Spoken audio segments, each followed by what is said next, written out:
How's it going, everybody? This is Omar T, and I am here with Daniel Gubin, aka Goob, is in the building. Yes, Coach sir. Goob.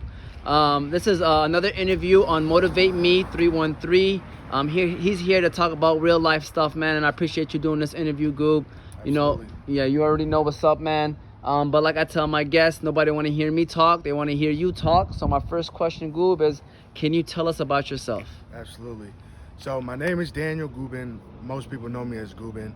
I pretty much grew up here in Hamtramck my whole life. I went to Hamtramck public schools. Um, I played sports, basketball, baseball, football, multi-sport athlete. Went on to college at Oakland University, played football, and I was able to win a championship there and put on for Hamtramck. So also I'm a Christian. I love the Lord, and I want to be able to spread the message with other people. So that's basically sums up who I am. That's what's up, man. And you played football. What position did you play? I play left tackle.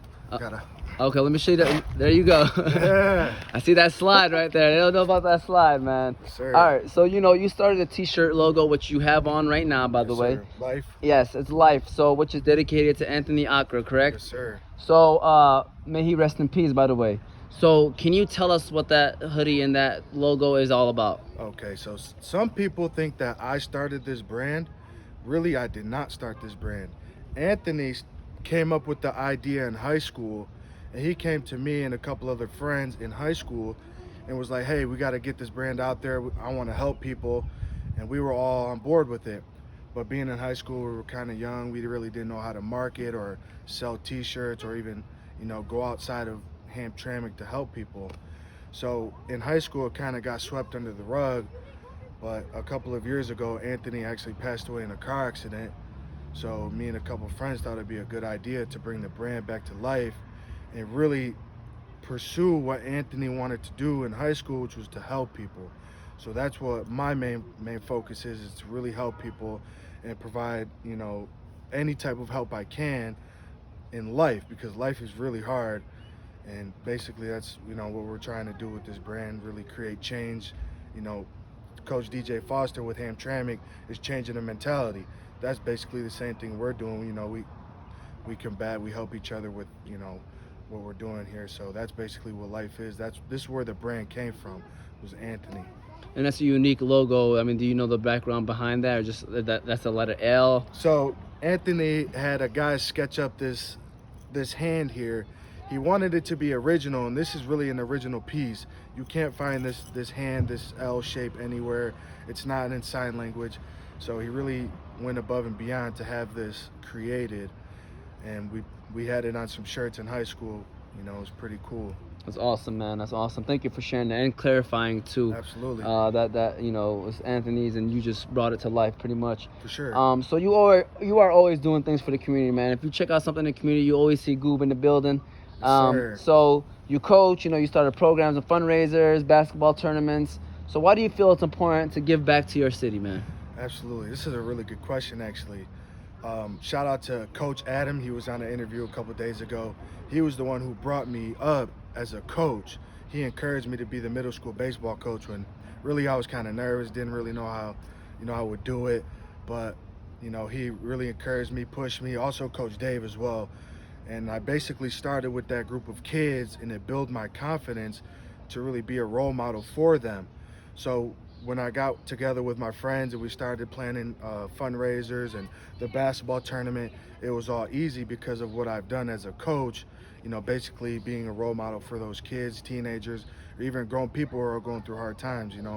I want people to be able to come to me, and that's what those fundraisers do. It brings the community together, it brings people together to really, all right, so look, racism is heavy in the world right now. So when we do these events, we're bringing people from all over to intertwine, mingle, talk, and it's creating that environment of non-racism. It's tough out there, so doing these fundraisers and events, it really kind of combats that and shines some light on people in human society, and that's what we need. So that's why I really do those things. Yeah, and it's all about being anti-racism. That's the most important thing. For sure. And instead of being, not like you said, not racist. There's not racist and there's anti-racist, and that's important to preach that, man. So you treat, and that's funny. That's my next question. Kind of leads off to that. As like the way you treat people is like a brother or sister, no matter the color of their skin or their race. You know, Absolutely. Everywhere you go, that's just the charisma that you carry. So why do you feel it's important to look past a person's color or race? All right, so I'm gonna tell you guys a story, and no one really knows this story besides a very few select people, and I feel like this is a good time to share it. I appreciate you sharing it. So back in high school, you know, my parents were hardworking, but they had a lot of kids, so it was kind of, you know, hard to make ends meet sometimes. My father had just bought a truck, so money was tight. Well, I remember I was in school and I had one pair of shoes. This one pair of shoes I wore to church, I wore to school, and I wore during basketball practice. And I remember, you know, kids in high school, they would roast me, cook me, whatever, have fun, laugh. But they made fun of my shoes because they were the only pair I had. They were kind of ripped up, talking, you know, whatever. And I remember one day Anthony seen that a kid was laughing at me. And Anthony the next day was like, "Hey, Goob, I want to talk to you for a minute."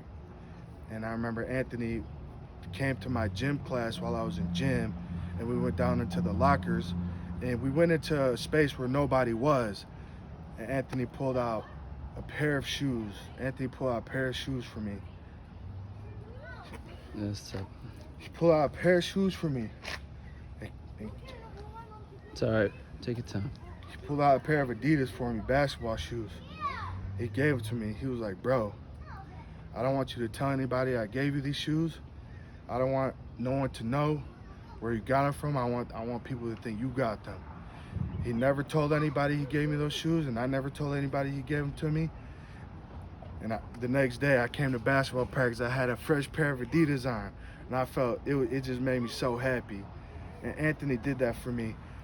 And when I see people are racist towards each other, I think of that story, and I think of Anthony, how Anthony was. Anthony was black, by the way, if no one knows Anthony. Anthony was black, and that was one of my best friends growing up. And the fact that he came to me when I was during a hard time, he came to me and provided me a pair of shoes. That just meant the world to me. So when I promote this brand and I really try to help people, you know, I always keep Anthony in the back of my mind, like, hey, this guy helped me out, so it's only right for me to help other people out. So when you say brothers and sisters, that's what this community is. This is a bunch of brothers and sisters that come together and just have fun. So that's the story about Anthony giving me those shoes. That's you know, and I'm happy that you shared that, man. For those that don't know who Anthony is, man, he's a great guy, man, and he had a kind heart. I'm not gonna sit here and act like I knew him well, but we definitely had our conversations, and you could just know it off of one conversation with him. He's just a great person, positive, always wanted to make people laugh, and you're definitely spreading that message out, man, and showing that love. Sure. So we appreciate that, Daniel. So my questions that I ask everybody that do this guest interviews is, you know, the first one, tell us about yourself, and then my next one is, what gets you up every morning, man, and what's your motivational factor, basically? Okay, so what gets me in the morning are the people that depend on me, my family, my friends, anybody in my life, anybody that needs a helping hand. That's what wakes me up in the morning. You know, really striving to be a better person and shedding that light on other people. You know, if I'm having a good day and I reach out my hand to someone who's having a bad day, that might change their world. If somebody's having maybe suicidal thoughts or they're going through a hard time, it's like, hey, I'm here for you. That's what really wakes me up in the morning, is really to help people and put a smile on someone's face. That's awesome, man. That's awesome. And then my last question is, for someone that may be walking in the same or similar footsteps as you, what advice would you give them? Motivate me. All right, so anybody walking in my footsteps, I would say grind, go hard, get up early in the morning, do your daily routine,